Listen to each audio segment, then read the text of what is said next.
오늘 이 시간 하나님께서 우리에게 주신 말씀은 사도행전 2장 36절에서 41절까지 말씀입니다. 신약성경의 189페이지 말씀, 사도행전 2장 36절에서 41절까지 말씀, 이 말씀 함께 읽도록 하겠습니다. 시작. 그런즉 이스라엘 온 집은 확실히 알지니 너희가 십자가에 못 박인 이 예수를 하나님이 주와 그리스도가 되게 하셨느니라 하니라.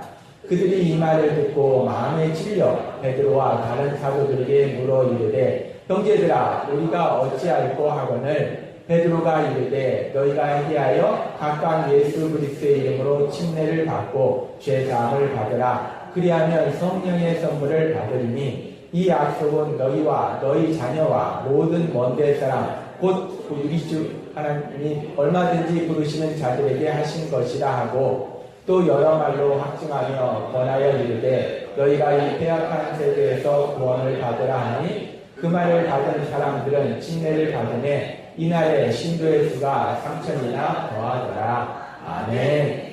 오늘도 이 시간 사랑과 은혜가 넘치는 예수 비전교회 예배 오신 여러분을 주님의 이름으로 환영합니다. 오늘도 하나님이 주시는 말씀을 듣기 전에 힘차게 선포하고 하나님이 주시는 말씀을 듣도록 하겠습니다. 내게 능력 주시는 나의 주님 안에서 내가 모든 것을 할 수 있느니라. 다 같이 선포하겠습니다. 내게 능력 주시는 나의 주님 안에서 내가 모든 것을 할 수 있느니라. 아멘. 오늘도 우리가 이 땅 살아갈 때 우리 힘이 아니라 전능하신 하나님 그 능력이 우리 땅 속에 임할 때 그 어떤 상황 속에서 승리로 인도하실 걸 믿습니다.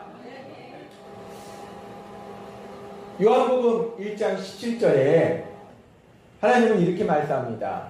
율법은 모세로 말미암아 주어진 것이요 은혜와 진리는 예수 그리스도로 말미암아 온 것이다. 이 은혜와 진리가 은혜가 예수님을 통해서 왔다. 예수님을 통해서 발생했다라고 말씀하십니다. 예수님을 통해서 이 땅에 임한 그 은혜가 무엇인가? 하나님은 우리에게 말씀하셨다시피 예수님을 통해서 죄 사함의 은혜가 우리 삶 속에 임합니다. 이 죄 사함의 은혜가 우리 삶 속에 임하면 이 죄 사함을 통해서 우리 삶 속에 구체적으로 여러 가지 은혜들을 체험하게 하십니다. 그래서 네 가지 구체적인 은혜들에 대해서 말씀해 주셨는데 우리를 기쁨의 삶으로 갈 수 있는 길을 열어주시고 근데 우리가 연약해서 또 엉뚱한 길로 가면 돌아올 수 있도록 도와주시는 은혜 그리고 또 우리가 돌아오면 따뜻한 사랑으로 우리를 안아주시는 은혜 뿐만 아니라 우리가 돌아왔을 때 회개하고 돌아오면 우리에게 풍성한 선물들을 은혜를 준비해 주시는데 우리가 다시 새롭게 시작할 수 있도록 계속해서 우리에게 기회를 주시는 그 은혜들을 체험하도록 인도하신다는 겁니다. 이 죄사함을 통해서 우리 삶에 구체적으로 많은 역사들이 일어나는데 그럼 이 죄사함이라는 것이 도대체 무엇이길래 이렇게 우리 삶에 놀라운 역사들이 일어나는가? 이 죄사함의 가장 중요한 이 결과가 도대체 무엇인가? 오늘은 이 부분에 대해서 하나님이 우리에게 말씀하십니다. 이 죄사함의 가장 중요한 결과가 무엇인가를 성경의 말씀을 통해서 하나하나 우리에게 말씀하시기 전에 먼저 오늘 말씀과 관련해서 우리 청년부가 간단한 연극을 준비했습니다. 이 연극을 보시고 하나님이 주시는 그 말씀들을 듣도록 하겠습니다. 오순절 성령 강림 사건 이후에 베드로가 예수님의 그 십자가 사건에 대해서 말씀을 선포합니다. 그러면서 하나님께서 너희가 그렇게 기다리던 메시아를 보내주셨는데 그런데 너희가 십자가에 못 박은 그 예수가 그 메시아다 라고 말씀을 선포할 때 성령 하나님이 역사하시니까 그들의 마음에 찔림이 생깁니다. 그래서 그럼 우리가 도대체 어떻게 하냐? 야, 큰일 났다. 하나님이 약속하시고 메시아를 보내주셨는데 우리가 그 메시아를 죽였으니 어떡하냐. 이거 큰일 났다. 어떻게 해야 되냐? 어떻게 해야 되냐? 두려워서 베드로에게 묻습니다. 그랬을 때 베드로 사도가 사도행전 2장 38절에서 이렇게 말합니다. 함께 이 말씀이 있도록 하겠습니다. 시작. 베드로가 이르되 너희가 얘기하여 각각 예수 그리스도의 이름으로 침례를 받고 죄사함을 받으라. 그리하면 성령의 선물을 받으리니. 아멘. 베드로가 이 말씀을 선포합니다. 회개하고 침례를 받으면, 여기서 회개하고 침례를 받는다는 건 회개하고 예수님을 믿으면 죄사함을 받으리라 라고 말씀합니다. 죄사함은 우리가 죄가 용서받는 것이라고 생각할 수 있는데, 이 사함이라는 단어가 아페신이라는 헬라어를 사용하는데, 이 아페신이라는 단어는 자유로워진다, 놓아준다 라는 뜻이 있습니다. 그래서 죄사함이라는 것은 결국 뭐냐면 죄로부터 자유로워진다, 놓여진다. 죄의 결과로부터 자유로워진다, 놓여진다 라고 말할 수 있습니다. 그러면은 이 죄사함은 죄의 결과로부터 놓여진다 라고 말씀하는데, 그러면은 죄의 결과가 도대체 무엇이냐 는 걸 우리가 알아야 돼요. 죄사함이라는 것이 죄와 결과로부터 우리가 자유롭게 되는 건데, 그럼 죄의 결과는 도대체 무엇이냐? 이 죄의 결과는 크게 두 가지를 생각해 볼 수 있습니다. 이 죄에 대해서 성경에서 제일 처음 나온 말씀은 창세기 2장 17절 말씀입니다. 이 말씀 함께 읽도록 하겠습니다. 시작. 선악을 알게 하는 나무 열매는 먹지 말라. 내가 먹는 날에는 반드시 죽으리라 하시니라. 아멘. 이 죄에 대한 말씀, 가장 처음에 나오는 말씀이 이 말씀인데, 하나님이 선악을 알게 하는 나무 열매는 먹지 말라. 먹으면 죽으리라 라고 말씀합니다.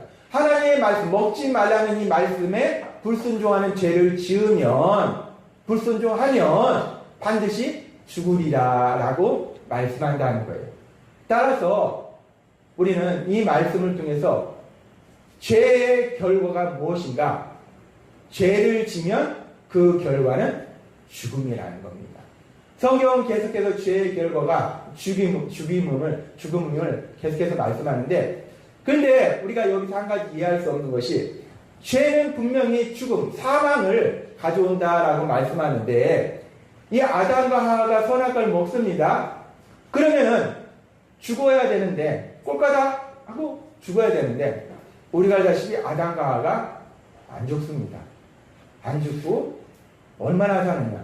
성경은 이렇게 말씀합니다. 창세기 5장에 보니까 살아도 우리보다 훨씬 오래 삽니다. 그가 930세를 향수하고, 이 아담이 930세를 살았습니다. 뿐만 아니라 아담의 후손인 무두셀라는 우리 인류 역사상 가장 오래 살은 사람인데, 얼마나 살았냐? 1000살보다 조금 적게 살았어요. 969세를 향수하였더라 라고 말씀합니다. 엄청나게 살았어요. 우리는 지금 100살만 넘는 것도 엄청나게 생각하는데, 100살 정도가 아니라 200, 300, 969세. 죄를 지면 반드시 죽으리라 말씀하셨는데 안 죽었다는 거예요. 900살 이상 살았다는 겁니다. 그럼 이게 도대체 뭐냐? 그런데 다시 한번 말씀 보겠습니다. 930세를 향수하고 영원히 살았더라가 아니라 아주 중요한 말씀이 있습니다. 뭐라고 되어 있습니까? 죽었더라. 969세를 살았습니다. 뭐라고 되어 있습니까? 죽었더라. 오래 살긴 살았는데 결국 죽었다는 겁니다. 이 죽음의 의미는 결국 우리가 모두 맞이하는 것처럼 육체의 죽음을 의미합니다.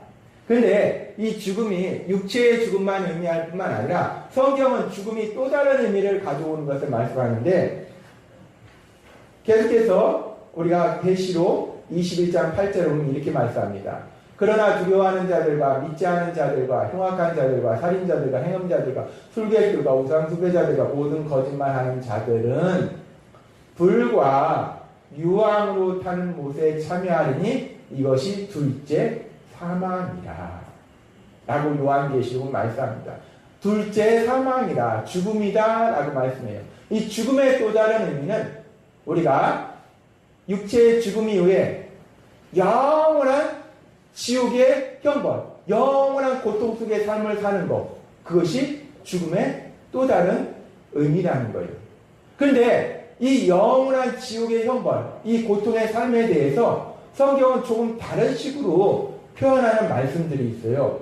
이 말씀들을 우리가 한번 보면은 데살로니가후서 1장 8절에서 9절 말씀 함께 읽도록 하겠습니다. 시작. 하나님을 모르는 자들과 우리 주 예수의 복음에 복종하지 않는 자들에게 형벌을 내리시리니 이런 자들은 주의 얼굴과 그의 힘의 영광을 떠나 영원한 멸망의 형벌을 받으리로다. 아멘. 이 말씀에 보면 예수님을 믿지 않으면 형벌을 받는다는 거, 영원한 형벌을 받는데 그 영원한 형벌에 대해서 아주 중요한 말씀을 하는데 그 영원한 형벌이 어떤 형벌인가? 주의 얼굴과 그의 힘의 영광을 떠나. 이 영원한 형벌이라는 것이 단순히 이 유황불, 뜨거운 유황불만을 의미하는 것이 아니라 사실 그것보다 더 큰 의미가 있는데 뭐냐면 주의 얼굴과 그의 힘의 영광을 떠난다는 겁니다. 계속해서 다른 성경 말씀도 보도록 하겠습니다. 마태복음 7장 23절에서 보면은 영원한 벌을 받을 사람들에 대해서 예수님 말씀하실 때 내게서 떠나가라 라고 말씀해요.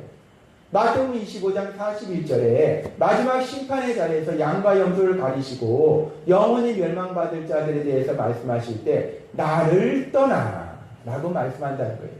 지금 이 말씀을 통해서 우리가 한 가지 중요한 사실을 알 수 있는데 이 영원한 형벌이 죽음인데 이 영원한 형벌은 또 다른 의미로 하나님을 떠나는 것, 하나님과 관계가 단절되는 것, 하나님부터 멀어지는 것, 그것이 이 영원한 형벌이라는 겁니다. 따라서 우리가 다시 한번 정리해 보면은 죄의 결과는 죽음이라는 거예요. 근데 죽음은 육체의 죽음도 죽음이지만 또 하나 영원한 형벌도 죽음인데 영원한 형벌은 하나님을 떠나서 멀리 가는 것, 관계가 단절된 거예요. 따라서 죄의 결과는 하나님과 관계가 단절되는 것, 하나님으로부터 멀어지는 거라고 볼 수 있습니다. 그래서 이 말씀을 이사야서 59장 2절은 이렇게 말씀합니다. 이 말씀 우리가 함께 읽도록 하겠습니다. 시작. 오직 너희 죄악이 너희와 너희 하나님 사이를 갈라놓았고.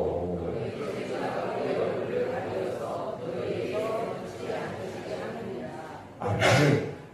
지금 이사야서 59장 2절은 분명히 말씀할 때 죄가 우리와 하나님 사이를 갈라놓았다는 겁니다. 아까 영국에서도 죄가 하나님과 붙어있는 인간을 잡아 당기잖아요. 갈라놓잖아요. 죄가 갈라놓는다는 거예요.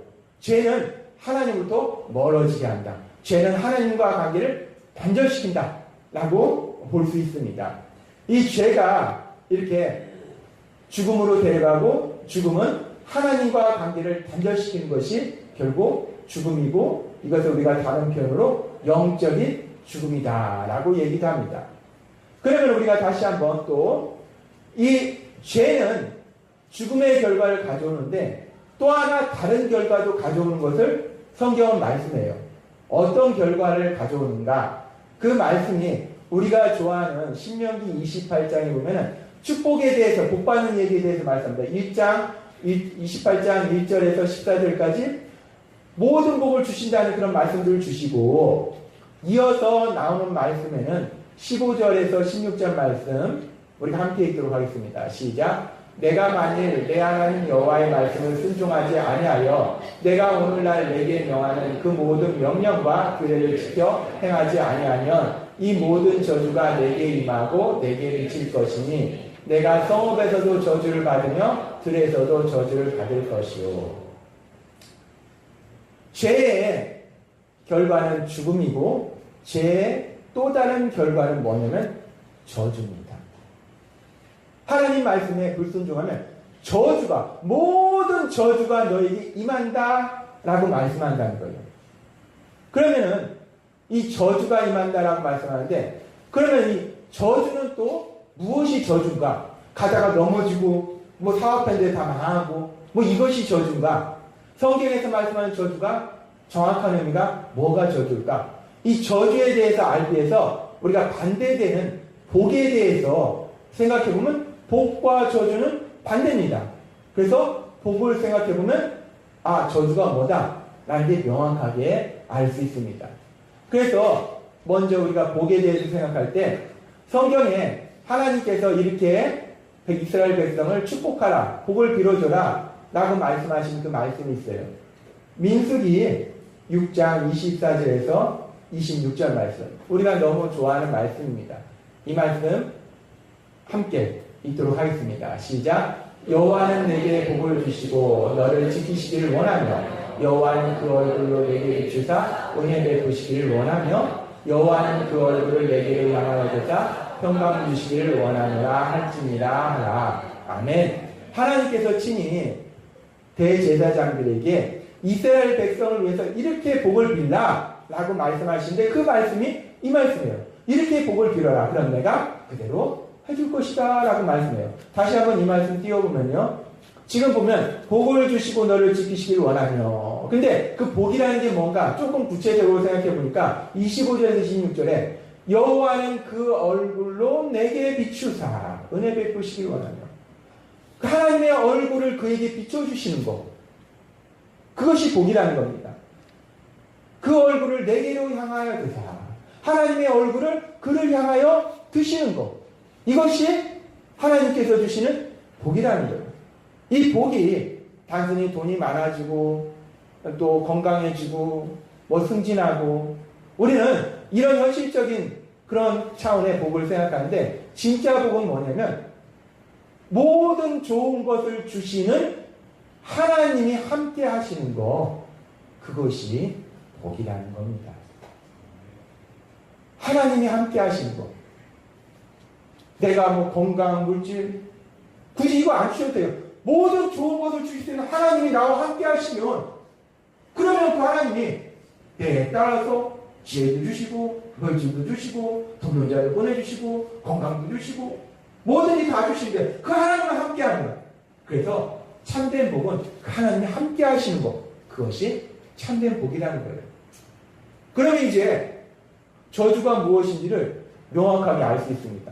저주가 가다 넘어지고 사업할 때 망하고 뭐 병나고 이 정도 차원이 저주가 아니라, 저주라는 것은 복과 반대니까 하나님과 멀어지는 것, 하나님을 떠나는 것, 하나님과 관계가 단절되는 것, 그것이 저주라는 겁니다. 따라서 죄의 또 다른 결과는 저주인데, 이 저주도 보니까 결국은 하나님으로부터 멀어지는 것, 단절되는 것, 그것이 저주라는 겁니다. 그래서 우리가 죄의 결과가 두 가지를 성경을 통해서 말씀합니다. 첫 번째는 죽음이다라고 말씀해요. 사망이다라고 말씀해요. 죄의 값은 사망이다라고 말씀해요. 그런데 그 죽음, 사망이라는 것이 무엇을 의미하는가? 단순히 육체의 죽음뿐만 아니라 이 죽음, 사망이라는 것은 하나님과 멀어지는 것, 하나님과 관계가 단절되는 것, 그것이 죽음이라는 거예요.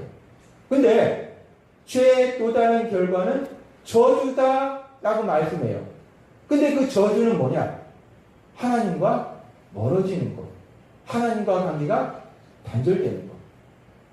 따라서 죄의 결과가 죽음이든지 저주든지 무엇이든지 상관없이 공통적으로 한 가지 결론이 나옵니다. 죄의 결과는 결국 무엇이냐? 하나님과 멀어지는 것, 하나님과 관계가 단절되는 것, 그것이 바로 죄의 결과라는 겁니다. 죄는 이렇게 우리가 하나님으로부터 멀어지도록 만드는데, 단절되도록 만드는데, 문제는 우리 힘으로 그 하나님 앞에 갈 수 있냐는 거예요. 아까 영국에서 봤듯이 죄가, 강력한 죄가 인간을 꽉 누르고 있습니다. 그 옆에는 사망과 저주가 꽉 붙잡고 있어요. 못 도망갑니다. 하나님 곁에 갈 수가 없다는 거예요. 그래서 하나님은 우리에게 놀라운 소망의 말씀을 주신데 요한복음 1장 말씀과 마태복음 1장 말씀은 이런 소망의 말씀 우리에게 주십니다. 마태복음 1장 21절 말씀 같이 읽도록 하겠습니다. 시작. 아들을 낳았으니 이름을 예수라 하라. 이는 그가 자기 백성을 그들에 대해서 구원할 자이시니라 하니라. 아멘. 인간이 죄에서 사망과 저주에서 벗어나지는 못한다는 겁니다. 도저히 빠져나갈 수가 없다는 거예요. 그래서 하나님이신 예수님을 보내시는데 그 예수님이 자기 백성을 그들의 죄에서 구원할 자이시니라. 예수님께서 오셔서 우리 인간들, 하나님이 창조하신 우리들의 죄에서 우리를 구원하신다라고 말씀하신다는 거예요. 예수님께서 우리의 죄를 어떻게 구원하시는가? 이 죄의 결과가 두 가지입니다. 이 두 가지를 해결해 주시면 우리가 죄에서 자유로울 수 있어요. 죽음과 저주입니다. 예수님께서 오셔서 십자가에 돌아가심으로 인해서 이 두 가지 죽음과 저주의 문제를 해결해 주신다는 거예요. 성경에 많은 말씀들이 있지만 그 대표적인 말씀으로 베드로전서 2장 24절과 25절 말씀 함께 읽도록 하겠습니다. 시작. 친히 나무에 달려 그 몸으로 우리 죄를 담당하셨으니 이는 우리로 죄에 대하여 죽고 의에 대하여 살게 하려 하십니다. 그가 채찍에 맞음으로 너희는 나음을 얻었나니 너희가 전에는 양과 같이 길을 잃었더니 이제는 너희 영혼의 목자와 감독 되신 이에게 돌아왔느니라. 아멘. 이 말씀에 보면 친히 나무에 달려 그 몸으로 십자가에 달려서 예수님이 친히 우리 죄를 담당하셨으니 십자가에서 죄의 결과인 죽음, 예수님께서 대신 죽으셨다는 거예요. 죄의 결과는 죽음이에요. 근데 우리는 죄의 결과, 죄를 지어서 그 죽음, 사망에 붙잡혀 있을 수밖에 없다는 거예요. 근데 예수님이 우리 대신 십자가에서 죽으셨다는 겁니다. 십자가에서 죽으시고 그래서 우리에게 새롭게 살아갈 수 있는 그 삶을, 생명을, 영생을 우리에게 주셨다는 겁니다. 또한 이 예수님의 십자가는 대신 우리를 위하여 죽으실 뿐만 아니라 이 죄의 결과가 또 다른 것이 저주가 있다고 했어요. 이 저주 문제도 해결을 해야 됩니다. 근데 성경은 이 부분에 대해서 또 이렇게 말씀합니다.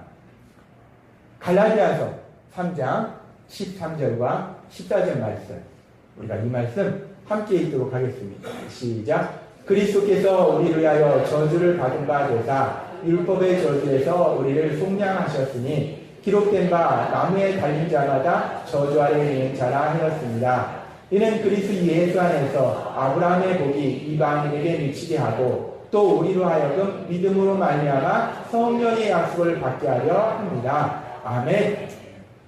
이 말씀에 보면은 죄의 결과가 저주인데 이 저주의 문제를 해결해야 되는데 그리스도께서, 예수님께서 우리를 위하여 저주를 받은 바 되라. 너무나 놀라운 말씀 우리에게 하십니다. 예수님께서 십자가에 죽으실 때, 돌아가실 때 그 십자가의 죽으심을 통해서 우리가 받을 그 저주를 대신 받으셨다는 겁니다. 하나님부터 멀어지는 그 저주를 받으셨다는 거예요. 그래서 예수님께서 십자가 위에서 절규하실 때 엘리 엘리 라마 사박다니, 나의 하나님, 나의 하나님, 어찌하여 나를 버리셨나이까? 어찌하여 나를 버리셨나이까? 예수님께서 십자가에 돌아가신 그 순간 하나님으로부터 버림받는, 하나님으로부터 멀어지는 그 저주를 예수님께서 대신 받으셨다는 거예요. 예수님께서 우리가 받을 그 저주를 대신 받으심으로 인해서 이제 그 죄의 결과인 저주의 문제가 해결됩니다. 그리고 계속해서 갈라디아서 아까 말씀 다시 보도록 하겠습니다. 갈라디아서 3장 14절은 이렇게 말씀합니다. 이제 저주를 대신 받으셔서 저주가 해결됐어요. 그러니까 어떤 결과가 나오냐? 이는 그리스도 예수 안에서 아브라함의 복이 이방인에게 미치게 하고, 아브라함의 복이, 하나님이 아브라함에게 주신, 믿음의 사람들에게 주신 그 복이 이방인들도 받도록 하고. 근데 이 이방인이 누구냐? 우리입니다. 하나님을 모르던 우리가 이방인이라는 거예요. 예수님께서 십자가 위에서 우리의 저주를 대신 받으심으로 인해서 이제는 반대의 결과가 나오는데 예수님 안에서 하나님 신 그 복을 우리가 누릴 수 있도록 인도하신다는 겁니다. 지금 우리가 이 성경의 말씀들을 통해서 다시 한번 분명히 알 수 있는 것은 이 죄의 결과에 대한 그 부분들, 죽음과 저주에 대한 부분을 우리 예수님의 십자가를 통해서 해결해 주시면서 우리를 새로운 삶으로 인도하신다는 거예요. 그 다음 그림 보여주시도록 하겠습니다. 우리가 예배가 시작할 때 영국에서 잠시 봤지만 이 죄는 인간을 어디로 데려가는가? 죄는 하나님과 신나게 같이 막 이렇게 행복하게 살고 있는데 죄가 성큼 와가지고 막 끌고 갑니다. 어디로 끌고 갔는가? 여기에 사망이 있었고 저주가 있었습니다. 죄는 인간을 사망과 저주로 데려간다는 거예요. 그런데 그 사망과 저주가 결국 무엇이냐? 하나님이 여기 계신데 사망과 저주는 하나님도 멀리 떨어지게 하는 거. 그것이 사망과 저주라는 겁니다. 그런데 그때 007 음악이 나오면서 누가 등장하느냐? 우리 예수님이 늠름하게 등장합니다. 당다당다당다당다당 하면서 예수님이 등장합니다. 그래서 우리 예수님이 죄를 오라고 합니다. 죄를 짊어지시고 예수님께서 십자가에서 돌아가십니다. 예수님께서 십자가에 돌아가실 때 예수님은 죄의 결과인 죽음, 우리 대신에 죽으시고 죄의 결과인 저주, 우리 대신에 저주를 받으셨다는 거예요. 그렇게 예수님께서 우리 대신에 죽으시고 우리 대신에 저주를 받으시니까 어떤 결과가 나옵니까? 여기 있던 사망과 저주가 그냥 맥없이 쓰러져 버립니다. 그리고 이 죄와 사망과 저주에게 붙잡혀 있던 그런 힘없는 우리 인간이 신나게 어디론가 달려가서 안깁니다. 그 큰 덩치로. 누구에게 안깁니까? 하나님에게, 성령님에게 안긴다는 거예요. 그리고 그 성령님에게 안겨서 연극은 끝났습니다. 무엇을 의미합니까? 성령님과 영원히 함께한다는 겁니다. 죄사함의 결과가 무엇이냐? 죄사함의 가장 중요한 결과가 무엇이냐? 죄사함의 가장 중요한 결과는 영국의 마지막에 봤듯이 인간이 신나게 달려가서 성령님한테 안기는 거예요. 이 성령님과 함께하는 거. 성령님이 우리가 영원히 함께 하시는 것. 그것이 죄사함의 가장 중요한 결과라는 겁니다. 그래서 사도행전 2장 38절에서 베드로 사도가 이렇게 선포하는 겁니다. 다시 한번 이 말씀 읽도록 하겠습니다. 시작. 베드로가 이르되 너희가 회개하여 각각 예수 그리스도의 이름으로 침례를 받고 죄사함을 받으라. 그리하면 성령의 선물을 받으리니. 아멘. 그래서 베드로 사도는 예수님을 통해서 오순절 성령 강림을 통해서 이 모든 사실을 주님이 깨닫게 하셨을 때 사람들에게 선포합니다. 회개하고 예수님을 믿어서 죄 사함을 받으라. 그리하면 우리가 생각할 땐 사실은 이 말씀보다 그리하면 통장에 2라고 동그라미 한 10개 정도 생길 것이다 라고 말씀하면은 거의 세상 사람들 우리가 전도할 필요가 없어요. 교회 앞에서 번호표 주면서 기분 나쁘고 이 사람 안 돼. 이렇게 우리가 좀 목에 힘도 줄 수 있는데 성경은 그렇게 말씀하시지 않습니다. 다시 그 통장의 미래의 동그라미 10개보다 더 엄청나게 비교할 수 있는 놀라운 선물을 주시는데 어떤 선물을? 성령의 선물을. 이 성령의 선물이라는 것은 성령님을 선물로 받는다 라는 말씀이라는 거예요. 죄사함의 가장 중요한 결과는 무엇이냐? 물론 죄사함을 통해서 우리 삶속에 여러 가지 일들이 일어납니다. 의롭게 되고 하나님의 자녀가 되고 하나님 나라의 삶을 살게 되고 여러 가지 많은 것들이 있는데 그 중심에 그 모든 것이 이루어질 수 있도록 우리를 인도하시는 하나님이신 성령님이 우리와 함께 하신다는 것. 사도행전 2장 38절의 말씀은 오늘 이 자리에 계시는 여러분들에게 주시는 약속의 말씀을 믿습니다. 여러분들이 복음의 소식을 듣고 예수님께서 내절 대신하여 십자가에 돌아가시고 3일 만에 부활하셨다. 그 예수님이 나의 구주심을 우리가 믿고 고백할 때 우리는 죄 사함을 받고 더불어서 바로 그 순간 이 성령님이 나중에 오시는 게 아니에요. 우리가 예수님 믿고 회개하고 예수님 믿은 바로 그 순간 성령 하나님이 예수님 믿는 우리들과 함께 하시고 영원히 함께 하실 걸 믿습니다. 그 성령 하나님이 함께 하시기 때문에 우리 삶의 구체적인 성령 하나님이 어떤 길이 우리는 몰라요. 사업을 하더라도 학교를 가더라도 도대체 이것이 좋은 것이 저거 좋은 것인지 여기가 좋은 줄 봤더니 어라 길이 끊겼네. 여기가 좋은 줄 알고 봤더니 어라 회사가 망했네. 제가 언젠가 어떤 분의 간증을 봤는데 회사에서 상사가 막 힘들게 해가지고 일을 가지고 열심히 해서 내가 반드시 이 자리에 오르리라 열심히 일했어요. 열심히 해가지고 과장 승진하고 차장 승진하고 부장 승진해서 드디어 그 자리까지 갔어요. 목표를 이뤘어요. 근데 회사가 부도나버렸어요. 우리는 어떤 데가 좋은 길인지 모른다는 거예요. 근데 성령이 함께 하시면 정확하게 아신다는 겁니다. 우리가 인생을 살다 보면 엉뚱한 길에서 막 헤매일 때가 있어요. 저도 그럴 때가 있었습니다. 그 길이 아닌데 엉뚱한 길에서 헤매고 있으니까 하나님이 어떻게 합니까? 야, 그 길 아니다. 그 길 아니다. 반드시 가장 좋은 길로 인도하신다는 거예요. 돌아오면 다시 한번 따뜻한 사랑을 안아주시고 우리가 실패하면 성공할 때까지 잘할 때까지 10번이고 100번이고 다시 한번 기회를 주시는 그 모든 역사를 체험할 수 있는 것이 전능하신 하나님이 성령이 우리와 함께 하시기 때문에 그 모든 것이 가능하다는 겁니다. 우리가 예수님 믿고 이 땅을 살아갈 때 두려워하지 않는 것이 염려하지 않냐고 근심하지 않는 것이 항상 기뻐할 수 있고 담대할 수 있는 것이 물론 잠깐 동안은 우리도 염려하기도 하고 근심하기도 하고 두려워하기도 합니다. 연약하니까. 그런데 바로 우리는 변한다는 거예요. 우리 안에 성령 하나님이 함께 하신다는 거예요. 성령 하나님이 함께 하시기 때문에 그 어떤 상황에서도 기뻐할 수 있고 담대하게 나아갈 수 있다는 겁니다. 하나님은 오늘 우리에게 말씀하십니다. 사도행전 2장 38절 말씀. 다시 한번 이 말씀 읽도록 하겠습니다. 시작. 베드로가 이르되 너희가 회개하여 각각 예수 그리스도의 이름으로 침례를 받고 죄 사함을 받으라. 그리하면 성령의 선물을 받으리니. 아멘.